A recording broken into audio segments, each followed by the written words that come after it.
वादा, कितना छोटा सा शब्द है ना ये वादा।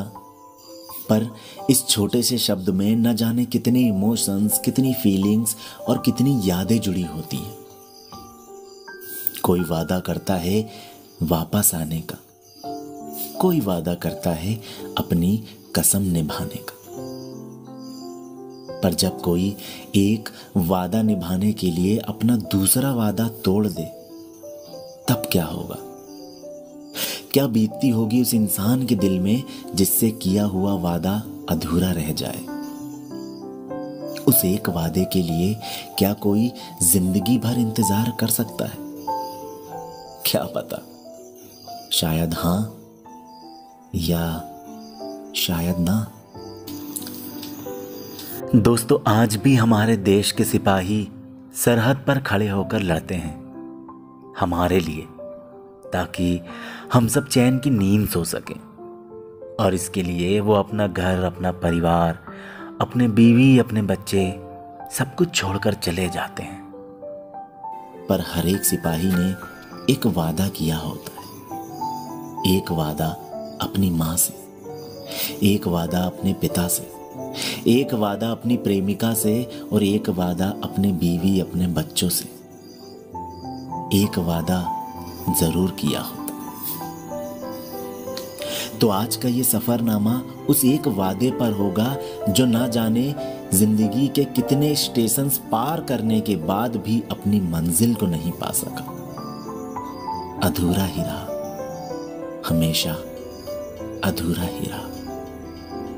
तो आज की ये स्टोरी आपके दिल को छू जाएगी, तो इसे पूरा जरूर सुनना। तो दोस्तों, हमेशा की तरह ट्रेन ने सीटी की आवाज दे दी है। चलो आज का सफर शुरू करते हैं। रात के लगभग 10 बज रहे होंगे। आज शिखा की शादी की सालगिरह है। शिखा अपने बेड में बैठकर कुछ देख रही थी। कमरे में अंधेरा था, बस उसके सिरहाने में रखा लैंप ऑन था। जहां वो लैंप रखा हुआ था, वहां पर उसकी पानी की बोतल और एक फोटो फ्रेम रखा हुआ था। उसमें शिखा के साथ विजय भी था और देखने से लग रहा था कि ये फोटो उनकी शादी वाले दिन की थी। दोनों बहुत खुश लग रहे थे, बहुत अच्छे लग रहे थे उस फोटो में।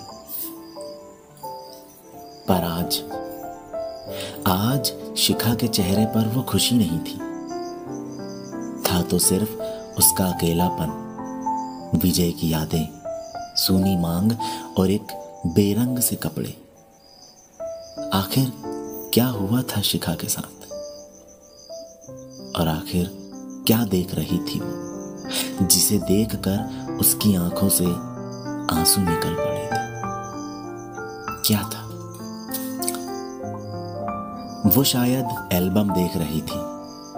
हाँ, वो एल्बम ही था, उसकी यादों का एल्बम, उसकी शादी का एल्बम, जिसमें उसकी शादी वाले दिन की ढेर सारी तस्वीरें थी। पर ये क्या, उसके बाद के दिन की उसमें कोई तस्वीरें नहीं? क्या ये सिर्फ शादी का एल्बम था?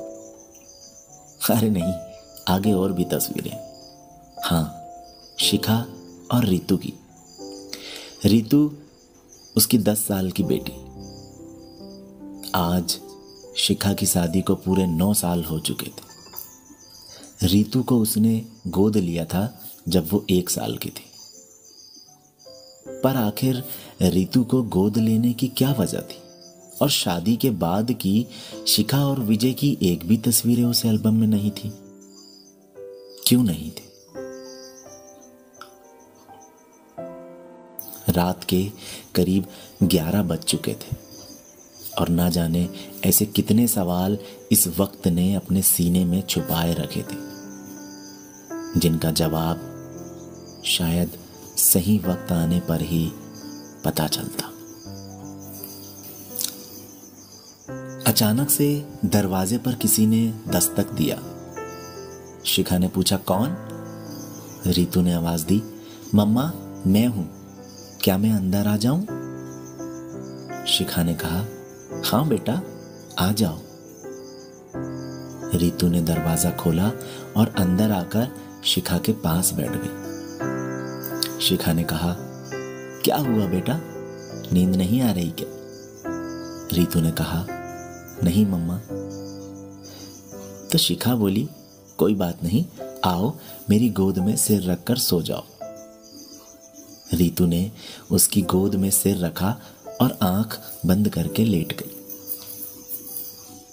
थोड़ी देर के बाद रीतू ने कहा, मम्मा मुझे अब भी नींद नहीं आ रही, कोई कहानी सुनाओ ना। तो शिखा बोली, कहानी? कौन सी कहानी? रीतू बोली, माँ आपने पिताजी की याद में कुछ लिखा था ना, वो फिर से सुनाओ ना। रीतू ने ऐसा बोलकर उसके दिल के पुराने जख्म ताजा कर दिए थे,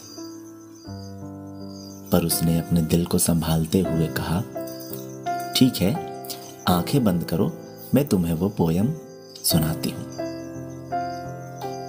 ऐसा कहकर शिखा रीतू के सिर को सहलाने लगी और रीतू ने भी आंख बंद कर ली। शिखा मानो कुछ सोच रही थी, उसकी पुरानी यादों के बारे में, उस एल्बम के बारे में और उसके सिरहाने में रखे उस फोटो फ्रेम के बारे में। शिखा ने पोयम सुनाना शुरू किया। 9 साल पहले की यादों में शिखा मानो गुम सी हो गई थी। उसने आंखें बंद की और सुनाना शुरू किया। मैं बैठी कुछ पढ़ रही थी, तभी माँ ने दरवाजा खटखटाया। मैं बैठी कुछ पढ़ रही थी, तभी माँ ने दरवाजा खटखटाया। बोली, बेटा तैयार हो जा, कोई तुझे देखने है आया।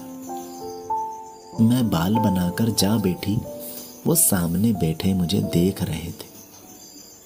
मैं उन्हें पसंद आ गई थी, शायद अपनी माँ से कह रहे थे। फिर कुछ बातें हुई और मैंने पूछा, आप करते क्या काम है?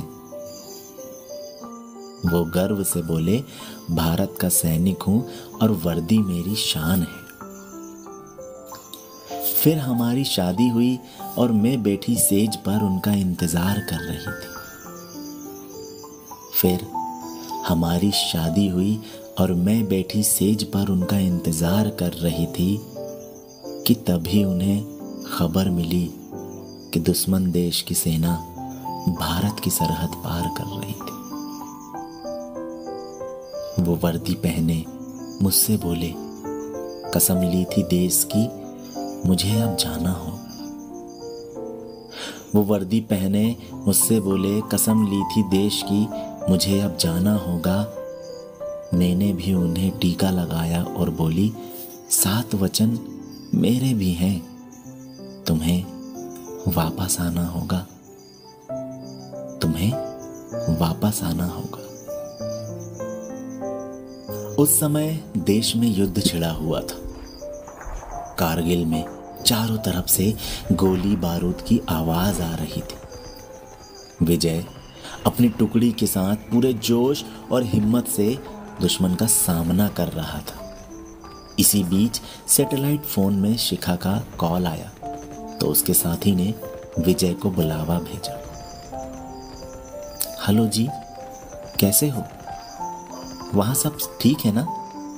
इतनी गोलियों की आवाज क्यों आ रही है? शिखा ने विजय के हेलो बोलते ही अपने सवालों की झड़ी लगा दी। विजय बोला, हाँ जान, सब ठीक है, मैं जल्दी ही तुमसे मिलने आऊंगा, बस कुछ दुश्मनों को मजा चखा दूं। विजय ने अपने मजाकिया अंदाज में शिखा से कहा, अच्छा जान, मुझे अब जाना होगा, मैं जल्द आऊंगा, इतना कहकर विजय ने फोन रख दिया। शिखा की बात बिना सुने उसने फोन रख दिया। विजय का साथी घायल था और सामने से दुश्मन गोलियां बरसा रहा था। विजय ने उसे वापस लाने का फैसला किया और कवर मी कहकर आगे बढ़ गया। वो अपने साथी के पास पहुंचकर उसे अपने कंधे पर लाद कर वो वापस आ ही रहा था कि अचानक कुछ गोलियां उसके सीने को छलनी करती हुई पार हो गई। विजय का सीना खून से लथपथ हो रहा था, पर विजय ने फिर भी नहीं रुका और अपने घायल साथी को बचा लाया।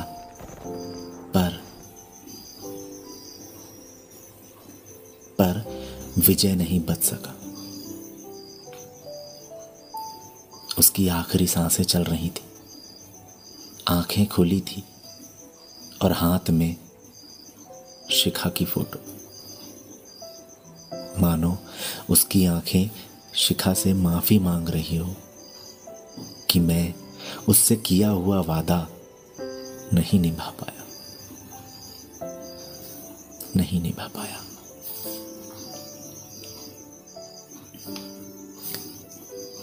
शिखा अपनी पोयम को आगे सुनाते हुए कहती है कि युद्ध था अपनी चरम सीमा में, प्रतिघात का दौर चलता रहा। युद्ध था अपनी चरम सीमा में, प्रतिघात का दौर चलता रहा। मैं बैठी चौखट पर आस लगाए और इंतजार का वक्त कटता रहा। फिर एक दिन खबर आई उनके आने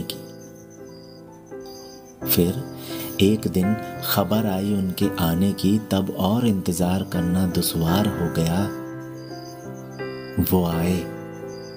वो आए पर तिरंगे में लिपटे हुए और साथी बोले कि ये देश पर कुर्बान हो गया। माँ बाप का दामन सूना हुआ, उजड़ गया मेरा संसार। चूड़ी टूटी, सिंदूर छूटा, दुश्मन बन गया ये इंतजार। इतने साल बीत गए पर दिल आज भी उनका इंतजार करता है, और जब भी देखूं तस्वीर उसकी मुझको रोना आता है। पर वो शहीद हुए हैं मेरे देश के लिए, इस बात पे दिल आज भी नाज करता है। उनके वादे का दिल आज भी इंतजार करता है, आज भी इंतजार करता है। रितु अब सो चुकी थी और शिखा की आंखों में आंसुओं ने अपनी जगह ले ली थी। शिखा ने अपने आंसू पोंछे और रितु को बाहों में लेकर वो भी सोने की कोशिश करने लगी। उसके दिमाग में आज भी एक सवाल रोज उसे परेशान करता है